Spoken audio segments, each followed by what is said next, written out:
So in the mid to late 80s, Dr. Sam Beckett stepped into the Quantum Leap accelerator and vanished. He awoke to find himself trapped in the past, facing mirror images that were not his own and driven by an unknown force to change history for the better. His only guide on this journey was Al, an observer from his own time, who appeared in the form of a hologram that only Sam could see and hear. And so Dr. Beckett found himself leaping from life to life, striving to put right what once went wrong, hoping each time that his next leap would be the leap home. Only Dr. Beckett never returned home. And now we step into a new future, into a world where Dr. Beckett never returned home, but the Quantum Leap project hasn't been forgotten and is still being worked on by a new group of people who want to find out the secrets of Quantum Leap and what happened to Dr. Sam Beckett. There we go, and this brings us to this new series of Quantum Leap. Is it any good? Isn't it? Let's talk about it. Oh boy.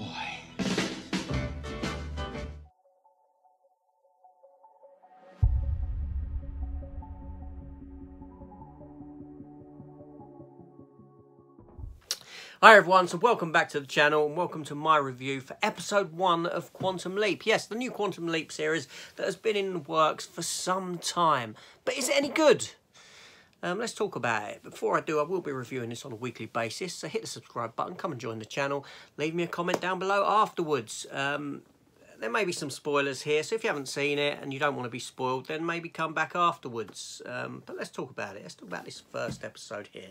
So, the story for this episode, then I'll give you my thoughts on it and that sort of a thing. So this episode here, we're introduced to this new team of Quantum Leap specialists.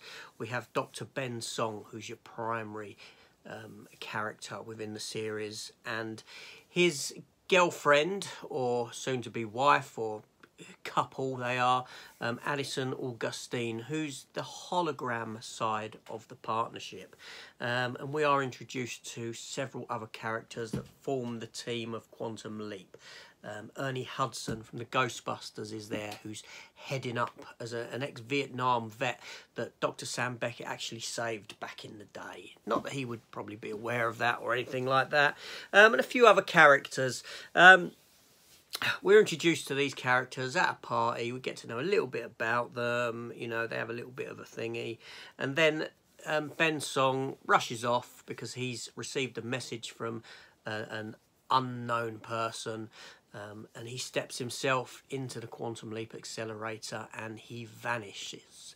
He awakes in 1985 to find himself in the midst of a heist, a bank robbery or a robbery of a place, and he's the getaway driver, not knowing what he's doing there, who he is, or anything like this. He has amnesia, he cannot remember a thing, and Addison Augustine turns up as his hologram counterpart. He doesn't know who she is or anything like that, but he trusts her. He gets on board with her, and he does what she says, and they manage to escape and get away from the police, and we come to find out that he is there to help this individual named Nick. Now Nick is part of this crew, but reluctantly so, because his wife has got cancer. She's very ill. His restaurant is foreclosing. He needs money to help out his family and this sort of thing, and he's got involved with the wrong individuals. So the program is a story around that and a jewel heist. To steal the Hope Diamond and all this sort of stuff. Yeah, so is this program any good? Is it any good? Okay, there's enough intrigue here for me to warrant revisiting this show. Now, I was a bit worried about going into this, primarily because of the sort of era that we live in now. Now, Quantum Leap, when it first came out, it was a very, very clever show in that it's actually an anthology series. It gives you that story of the week, but with two primary characters. But essentially, it can give you a story set in any time about anything, making it an anthology series with this small thread going through it. This here series does start, and it does straight away acknowledge Dr. Beckett. So this is a follow-up series. It isn't a remake or a reboot. Well, it is a sort of reboot, isn't it? Come on. But it does follow on from the original Quantum Leap. I was a bit concerned that maybe it wouldn't mention anything within, but it has enough of the original Quantum Leap DNA in it.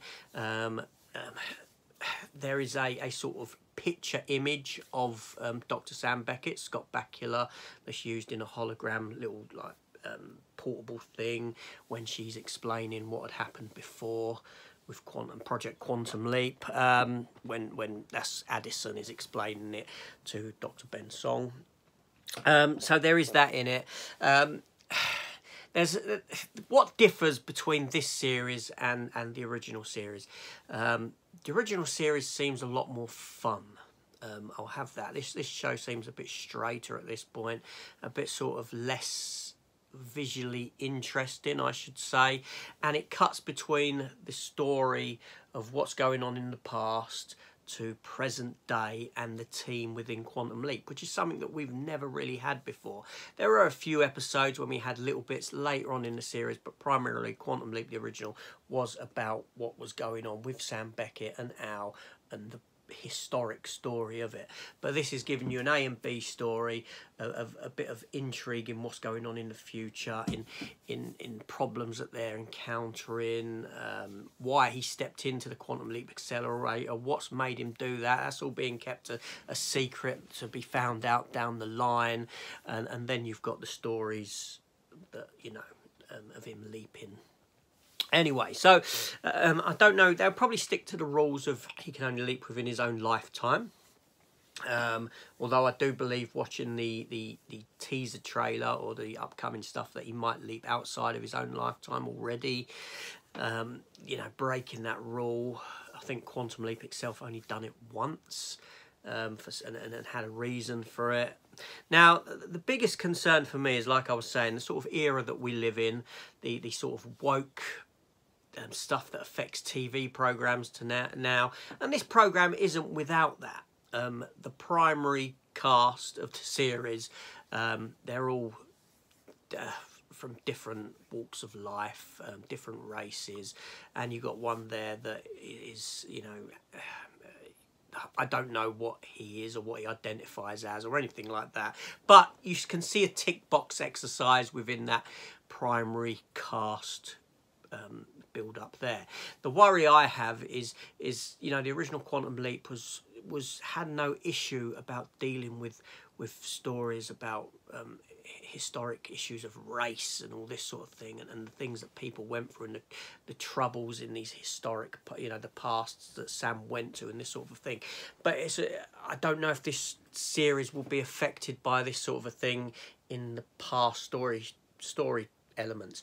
Will it give you a true representation of what that past was like? I'm hoping that it does, and it doesn't shy away from touching upon issues that, not controversial issues, but the controversy that was surrounding certain eras of the past that he could visit, and I hope it does touch upon that. It certainly should, and shouldn't be scared to shy away from that stuff, so you get a true representation of those eras and how people were treated, and the misogyny and all this sort of a thing that we had in society then, even though we do have it now. But you know what I'm saying, we don't want it sort of washed away, that it never existed. Now, I will say, and this is a spoiler, that the series does end with some more intrigue, in that we do find out that Al Calavici, played by Dean Stockwell, it acknowledges that he died a year ago. Obviously, Dean Stockwell did actually die in 2021, a year ago. A great loss. He was a fantastic actor, and in Quantum Leap, he was, you know, part of that double act. It wouldn't have worked without him. So they do touch upon that, and we find out that his daughter, in the context of the story, is running around and has helped Dr. Ben Song with some stuff, but that's remained a mystery. So yeah, so all in all, it was a good start. I enjoyed it. I enjoyed it enough intrigue to bring me back. I do think that it lacks, like I said, the fun element that Quantum Leap had, and I'm going to have to get used to the structure, in that you have an A and B story of him in the past and current day well, for them, current day proceedings and what's going on there. But no, thumbs up, enjoyed it. Roll on next week, and I'll be back with a review for next week's episode next week. So take care all, and see you then. Hit the subscribe button, come join the channel. Let me know your thoughts on this series down below. See you then. Take care all, and goodbye.